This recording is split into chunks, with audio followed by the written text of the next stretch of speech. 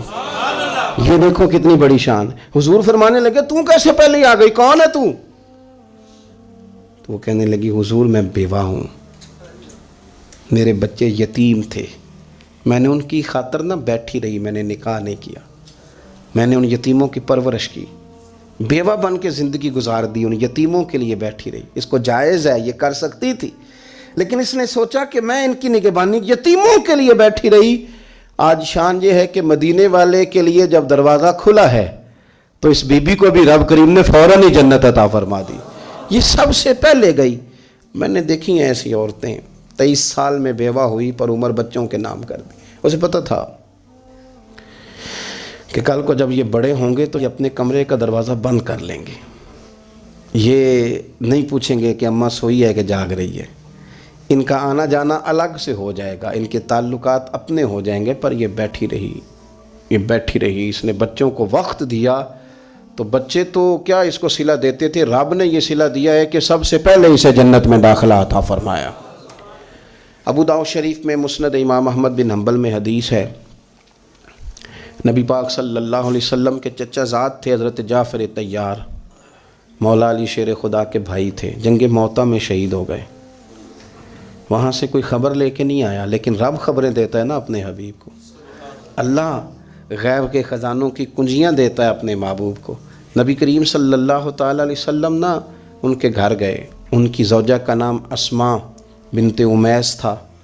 حضور نے فرمایا اسماء میرے بھتیجوں کو میرے پاس لاؤ, محمد بن جعفر اور عبداللہ بن جعفر رضی اللہ تعالیٰ عنہ. بچے قریب آئے, حضور کو پتہ ہے ان کے والد شہید ہو گئے. نبی پاک نے اپنی ناک مبارک ان کے رخساروں پہ رکھے, پھر حضور نے ان کا ماتھا چوما, پھر نبی پاک صلی اللہ علیہ وسلم نے سینے سے لگایا, فرمایا حجام کو بلاؤ نا ذرا ان کے بال تراشے, کتنی بڑے ہو گئے, حجامت ہونے والے. حضور پیار کر رہے تھے, آنکھوں میں آنسو تھے, تو جناب اسماء قریب آئیں, کہنے لگے حضور میرے شوہر کی کوئی خبر آ گئی ہے. تو نبی پاک صلی اللہ تعالیٰ علیہ وسلم نے گردن مبارک اٹھائی تو آنکھوں میں آنسو تھے. فرمایا رب نے میرے بھائی کو شہادت کا درجہ عطا کیا. فرمایا کوئی آہ و بقا نہ کرنا میرے بھائی پر, اللہ نے اسے شہادت کا درجہ دیا ہے. حضرت جعفر طیار کے گھر والوں کے لیے حضور نے صحابہ کو حکم دیا کہ یہ غم میں ہیں, ان کے لیے کھانے پکا کے لاؤ. پھر نبی پاک ان بچوں سے پیار کرنے لگے, فرمانے لگے یہ جو ہے نا محمد بن جعفر یہ اپنے دادا جناب ابو طالب سے ملتا جلتا ہے, اور یہ جو عبداللہ بن جعفر ہے یہ تو سارا میرے ساتھ ملتا جلتا ہے. نبی پاک صلی اللہ علیہ وسلم پیار کرتے, باتیں کرتے. حضرت اسماء رونے لگیں. یہ ابو داؤد شریف میں مسند امام احمد بن حنبل میں چمکتے جملے. عرض کرنے لگی حضور میرے بچوں کا کیا بنے گا, کون کفالت کرے گا, قربان جائیں. رسول پاک صلی اللہ علیہ وسلم کے کیا جملے, یتیموں کے لیے حضور کا نوازنے کا کیا انداز ہے. فرمایا اسماء تو فکر نہ کر, انا ولیہم فی الدنیا والآخرہ. فرمایا میں دنیا میں بھی ان کا وارث بنوں گا, قیامت کے دن بھی ان کا وارث بنوں گا. تو صرف دنیا کی بات کرتی ہے کہ نظام معیشت کا کیسے چلے گا, اور میرا وعدہ یہ ہے کہ دنیا میں بھی ان کی سرپرستی کروں گا, آخرت میں بھی سرپرستی کروں, آخرت میں بھی میں ان کا خیال رکھوں گا.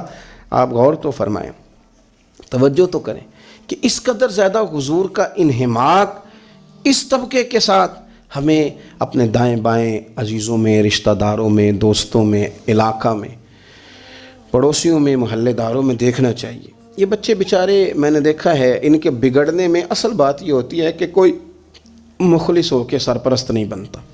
آگے بڑھیں, اپنی اپنی خدمات پیش کریں, اور جس طرح ہمارا بچہ بگڑ جائے تو ہم اس کے لیے پوری کوشش کرتے ہیں, جد و جہد کرتے ہیں, حالات, واقعات, پس منظر, پیش منظر کا جائزہ لیتے ہیں کہ کون سے اسباب اختیار کیے جائیں تو یہ ٹھیک ہو سکتا ہے. وہ ساری چیزیں ان کے لیے بھی ہمیں اختیار کرنی چاہیے. اور یہ بچے اگر احساس ذمہ داری پکڑ جائیں, جو وارث سے محروم ہو جاتے ہیں, یہ اگر احساس ذمہ داری پکڑ جائیں تو پھر یہ قوموں کی قیادت کرتے ہیں, پھر یہ بہت بڑے جانباز ثابت ہوتے ہیں. پھر یہ اپنے گھر گھرانے کا نہیں, یہ ملتوں کے, قوموں کے لیے مشعل راہ بنتے ہیں. لیکن شرط یہ ہے کہ ہم ان کے لیے اپنے دلوں کو کشادہ کریں, سینوں کو وسیع کریں, اللہ کریم سمجھنے کی توفیق عطا فرمائے۔ آخر دعوانا ان الحمدللہ رب العالمین۔